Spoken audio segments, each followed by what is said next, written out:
Hey guys, welcome back. In this video, we will be going over the L-sit pull-up. The L-sit pull-up is an advanced variation of the pull-up, where we have our legs straight and flexed out in front of us while performing a pull-up.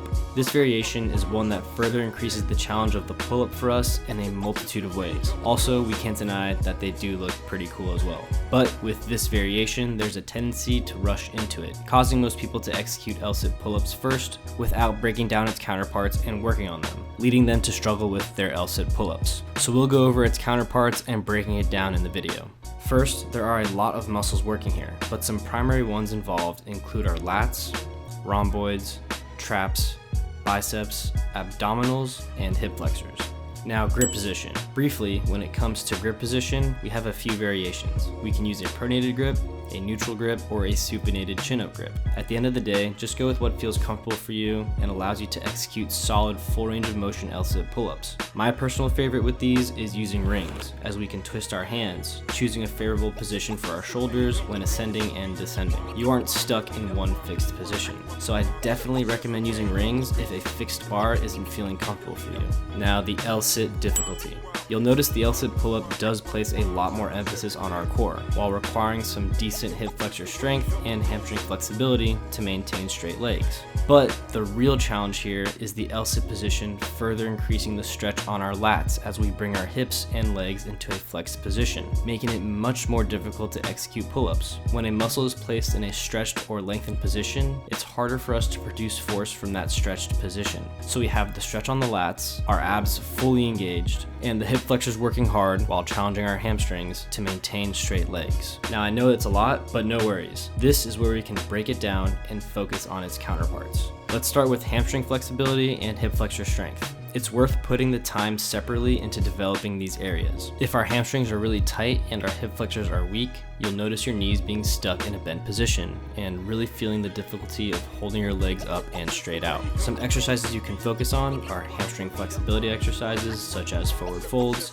and hip flexor strength exercises such as seated leg raises. Now, if your core is an issue, you can start focusing on exercises such as hollow body holds or get the best of both worlds with hanging knee raises, where we can train our core and hip flexor muscles at the same time. I have an L-sit routine video with leveling progressions that you can do, and it covers each of these areas and all of these exercises for you to work on separately. So I'll leave a link down below in the description if you'd like to check that out.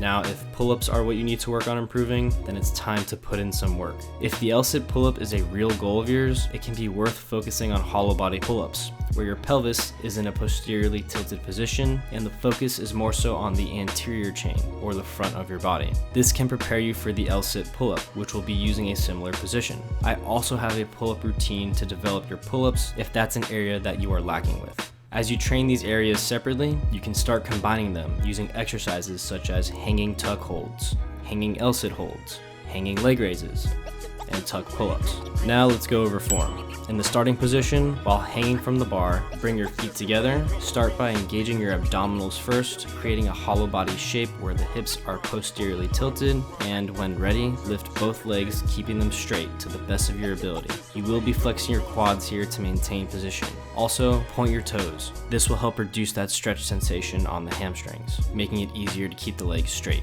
During the concentric, while holding that L-sit, pull up with a purpose, driving the elbows towards the hips, keeping the shoulders depressed and retracted at the top. During the negative, all cues remain the same. Do your best to control this portion and avoid falling back down to the starting position with no control. Now, to quickly go over progressions, we have hollow body pull-ups, tuck pull-ups, banded L-sit pull-ups, L-sit negatives, tuck pull-up to L-sit negatives, and finally the L-sit pull-up.